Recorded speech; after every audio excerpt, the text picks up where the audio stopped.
নমস্কার বন্ধুরা, কেমন আছেন সবাই? পাপিয়াস কিউলিনারি আর্টের আরেকটি নতুন ভিডিওতে আপনাদের সবাইকে স্বাগতম। আজকে আমি রান্না করব ডিমের কোরমা। খুব সহজভাবে আপনাদের সাথে কোরমার এই রেসিপিটা শেয়ার করব। এজন্য আমি ডিম নিয়েছি, সিদ্ধ করে আমি 5টি ডিম নিয়েছি।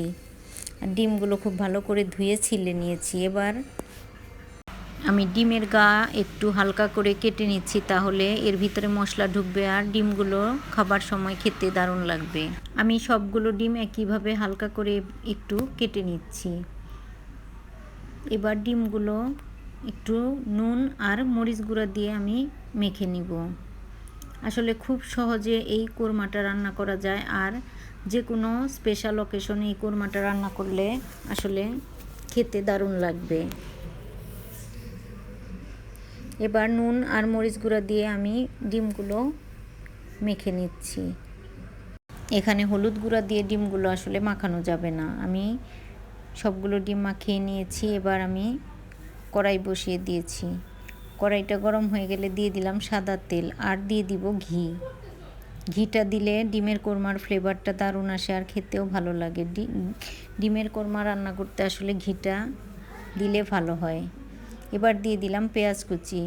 আমি এখানে 2টি বড় সাইজের পেঁয়াজ কুচি দিয়ে দিয়েছি, আর পেঁয়াজটা আমি বেরেস্তা করে নিব। আর পেঁয়াজটা খুব হাই হিটে ভাজা যাবে না, বেরেস্তা করার জন্য মিডিয়াম টু লো হিটে পেঁয়াজটা ভেজে নিতে হবে। তাহলে পেঁয়াজ বেরেস্তাটা অনেকটাই ভালো হবে, মুসমুসে হবে। এবার আমার পেঁয়াজ বেরেস্তা হয়ে গেছে, আমি তেল থেকে তেল ছাড়িয়ে তুলে নিচ্ছি।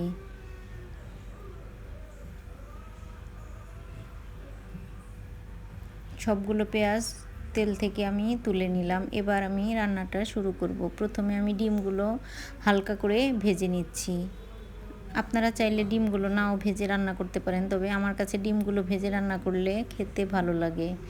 আমি খুব হালকা করে ডিমগুলো ভেজে নেব।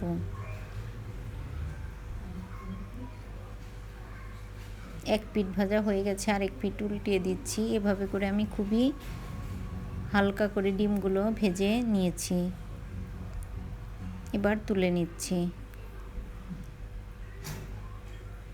এবার আমি ফোড়ন দিব। ফোড়নে দিব এলাচ, দারচিনি, লবঙ্গ, গোলমরিচ, তেজপাতা।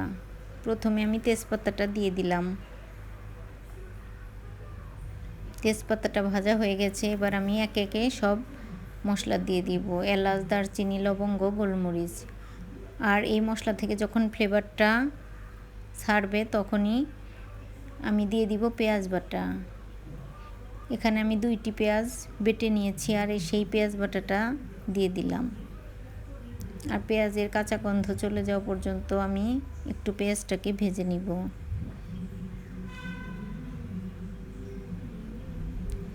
এখানে আমি রসুন বাটাটাও দিয়ে দিলাম। পেঁয়াজটা হালকা ভাজা হয়ে গেছে, এখন দিয়ে দিলাম রসুন বাটা। রসুন আর পেঁয়াজটা আমি আর একটু ভেজে নিচ্ছি।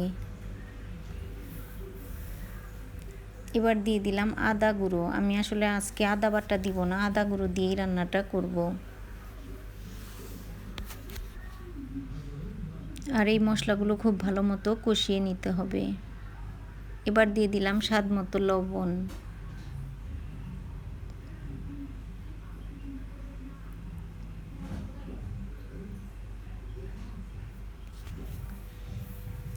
এবার আস্তে আস্তে আমি মশলাগুলো দিয়ে দিচ্ছি।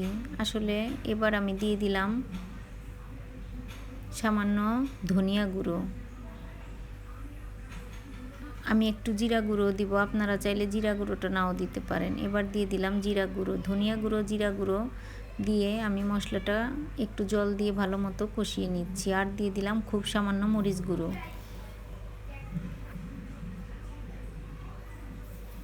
আসলে কোরমা রান্নার সময় মশলাটা কষানোই মেন।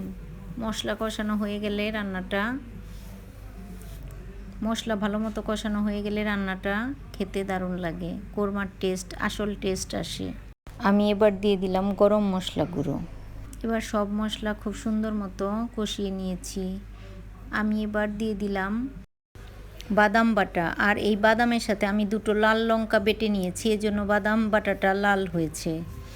এবার বাদাম বাটাটা দিয়েও আমি মশলাটা অনেকটা কষিয়ে নিব। আসলে তেল ছেড়ে যাওয়া পর্যন্ত আমি কষিয়ে নিব। মশলাটা অনেকটাই কষানো হয়ে গেছে, মশলা থেকে অনেক তেলও বেরিয়েছে। এবার আমি ডিমগুলো দিয়ে দিব। ডিমগুলো দিয়ে মশলার সাথে একটু নেড়ে চেড়ে নিব। তাহলে ডিমের ভেতর মশলাগুলো ঢুকবে আর ডিমগুলো খেতে দারুণ লাগবে। এবার মশলা ডিম সব কষানো হয়ে গেছে। আমি এবার দিয়ে দিব 1 কাপ লিকুইড দুধ। আসলে এই দুধটা দিয়েই আমি আজকে কোরমাটা রান্না করব। তো বন্ধুরা, আমার আজকের এই ভিডিওটা কেমন লাগলো অবশ্যই জানাবেন, লাইক কমেন্ট শেয়ার করবেন। যদি ভালো লাগে তবে আমার ইউটিউব চ্যানেলটা সাবস্ক্রাইব করার অনুরোধ রইল। আর যারা সাবস্ক্রাইব করেছেন তাদেরকে অনেক ধন্যবাদ। এবার আমি দিয়ে দিলাম পেঁয়াজ বেরেস্তা। আর দুধটাও অনেকটা শুকিয়ে গিয়েছে, আর একটু জাল করে নিব। আমি মাখা মাখা করে রান্নাটা করব। এবার দিয়ে দিলাম কয়েকটা কাঁচা লঙ্কা। আমি কাঁচা লঙ্কাগুলো মাঝখান থেকে ভেঙে দিয়েছি।